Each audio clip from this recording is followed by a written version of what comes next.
today we're talking about transformations. It's investigation part 1. So go ahead and do problem 1, 2, and 3 on your own. When you're done, unpause the video and we will check your work. So we just did yesterday parent functions, and for the parent functions it's really important that you know how to graph each one without using a calculator and what the shape looks like, because that's how you do all your transformations. So for the first one we have x cubed. So if you think about plugging in a table of values, you can actually make the table if you want. So for y equals x cubed, if we were to plug in 0, 0 cubed is just 0. If we plug in 1, 1 cubed is 1.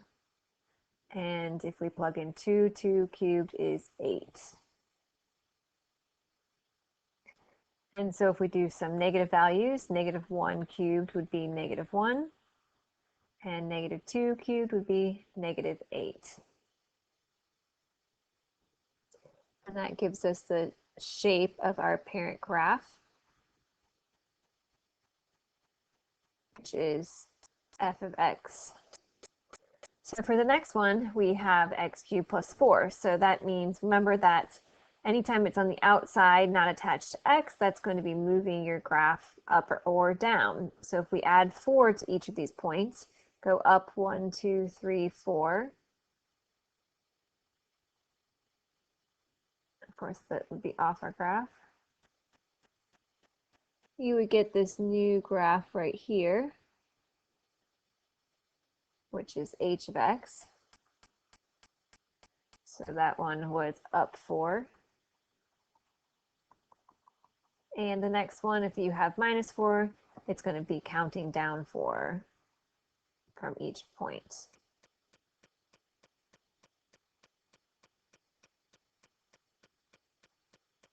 And of course, we get our graph.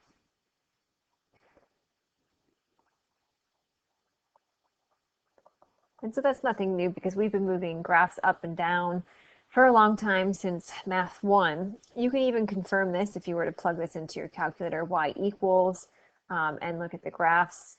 So let me do Zoom 6 for a standard window. So there's our parent graph, and then we have +4 and -4. So just to confirm, but again, we're going to be graphing these without using your calculator, so it's important that you know how to do without. So it says, based on the graphs, what can you conclude about h of x equals f of x plus k? So notice that saying for each of these, what did we do to our parent graph? So h of x was the new graph, and f of x is the x cubed.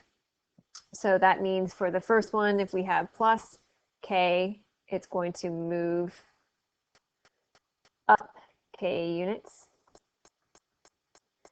and minus k moves the graph down k units. Looking at the next one, we are graphing the absolute value of x. So again, if you were to make a table of values, we would get the absolute value of 0 is 0, 1, 1, 2, 2, -1 is 1, and -2 is 2. So let me get my ruler shape. So if we graph the absolute value,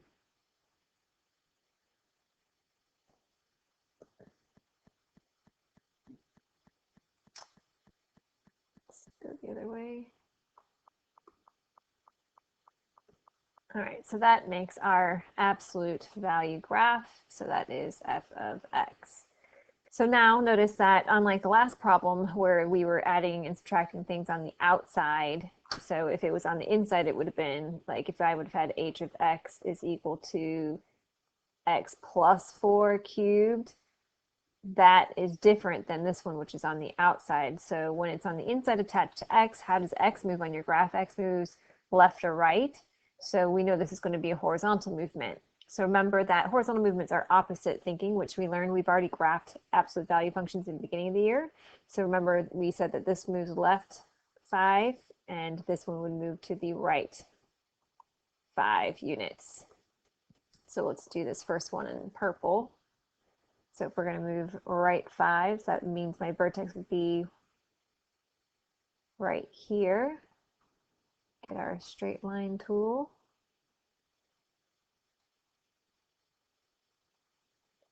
And now we do the other side.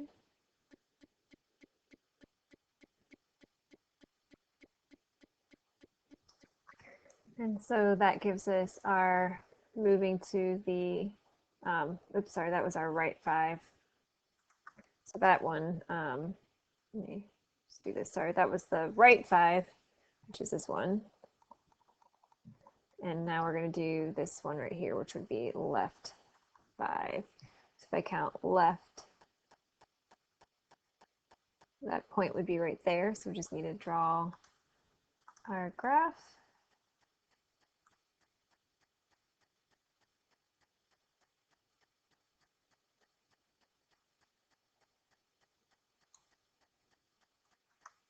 And now we have the other side. So now we have our left 5. So again, remember that when it's on the inside, so this is saying what can we conclude about h of x equals f of x minus h, and notice that the x minus h is on the inside. That means it's attached to x. So in that case, when it's plus, or x plus h, right, we know it's going to move to the left, and x minus h moves right. Because remember, horizontal movements are opposite thinking. So if we were to check this out on our graphing calculator, remember that you can get your absolute value in to check your work. Of course, you should be able to do this without your calculator, but to check your work, the absolute value, if you hit second 0 is a catalog. The first one gives you your absolute value. That's one way to get the absolute value. You can also get to it using the math key. So if I have the absolute value of x plus 5, just to show you, that moves it to the left 5.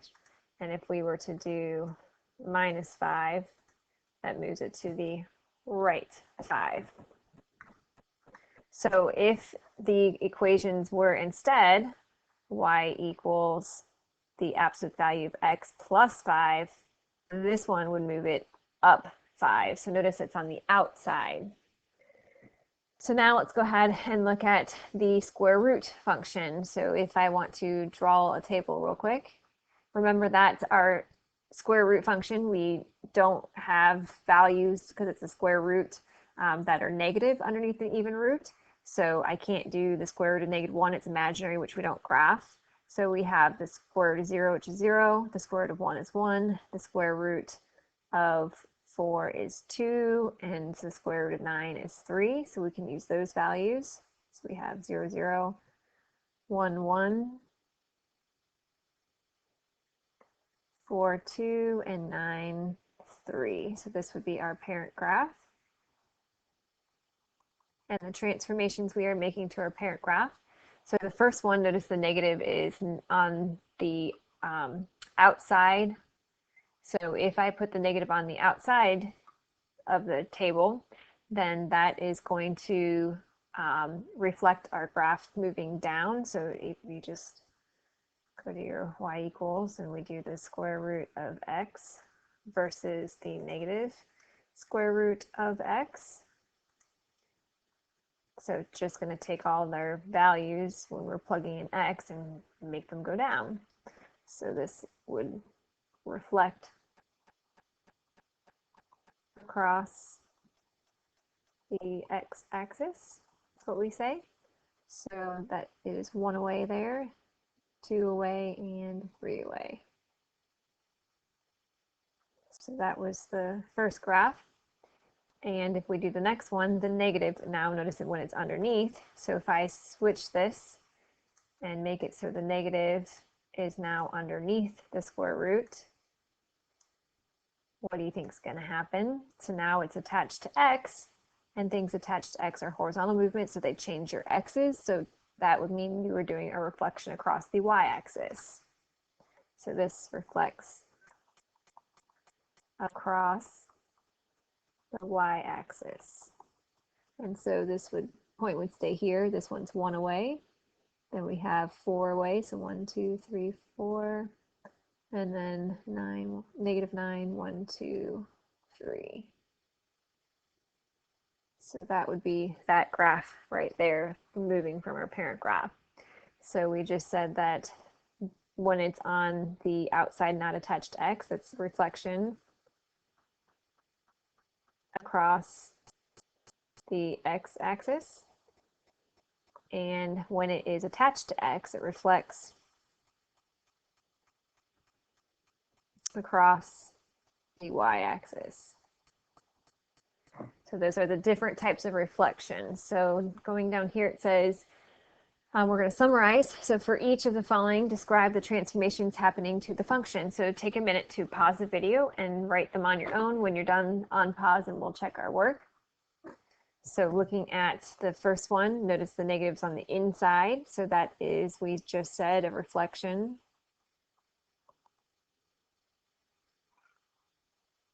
across the y-axis. This negative's on the outside, so that's reflection across the x-axis. And for the next one, notice that they're inside attached to, the h is attached to the x on the inside of the function. So that means that's going to be changing your x's. So this one would move right h units. This one would move left h units. So notice that these are changing your x values. The triangle stands for delta, so change in the x. And the reflection across the y is a change in x. And notice that the reflection across of x is a change in the y. So for this one, if we are adding plus k, that's on the outside. So this is going to move the graph up k units. And this one moves down k units. So up and down changes your y. So it says for the next ones, the parent graph of f of x is graphed below. Describe the transformations made to the parent graph and then graph the new function. So if we look at this first one, notice that the -4 is on the outside. So that means we're moving from our parent graph. We're going to move it down 4 units. So all I have to do is count down 4 from each point.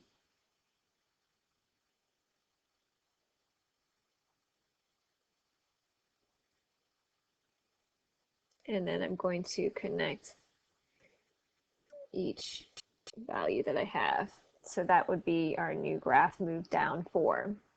Notice the next one, the 3 is attached to the x. So -3 means it's going to move it to the right 3, because remember horizontal movements are opposite thinking. You'd think minus moves it to the left, but it moves it to the right.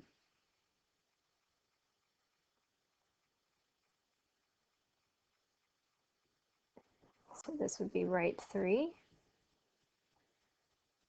Of course, you always want to, if you have a ruler, use a ruler. Looking at the next one, notice the negatives on the inside attached to x. So things attached to x are going to be horizontal movements. So you're changing your x values, and to change the x, you reflect across the y-axis. So if we have -2, then that becomes 2. So notice your y value stayed the same, but your x value changed. This stays on the y-axis. This is 1 away, and then we have 3 away. So I'm going to do that in a different color so you can see. So that would be my reflection across the y-axis. For the next one, notice the 2 is on the outside, so this is going to move my graph up 2 units. So I just have to count up 2 for each point.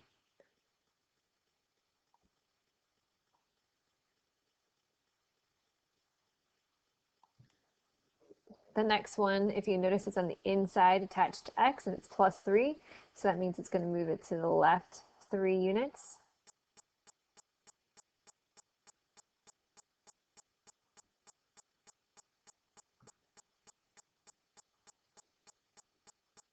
So that would be my new graph. And for this last one, the negative is on the outside, so that means it's going to reflect across the x-axis. So if my point is up here, it's 1, 2, 3, 4 away, so then it would be 4 away down here. This one's 3 away on the x-axis, and then 1 away. So notice that, again, since this was a change in our y values, notice my y values changed and my x values stayed the same. So here we changed our y values. This was a horizontal movement, so that changes our x values. This was a vertical movement, so vertical changes your y values. This was a horizontal movement, so this changed my x value. So even though we're reflecting across the y, it's changing the x. The y stayed the same. This was a horizontal movement, so changed the x's. And this was a vertical movement, so change in the y. And so that's going to help you to know which values you're changing when we start to add dilation, so transformations that are going to be vertically stretching, compressing, and horizontally stretching, compressing. So that would be for the next day 2 transformation investigation. So that is all for today.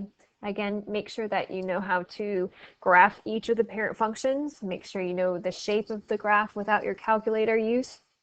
And make sure that you know what the domain and the range is for each of your graph, because that, again, is how you make all your transformations.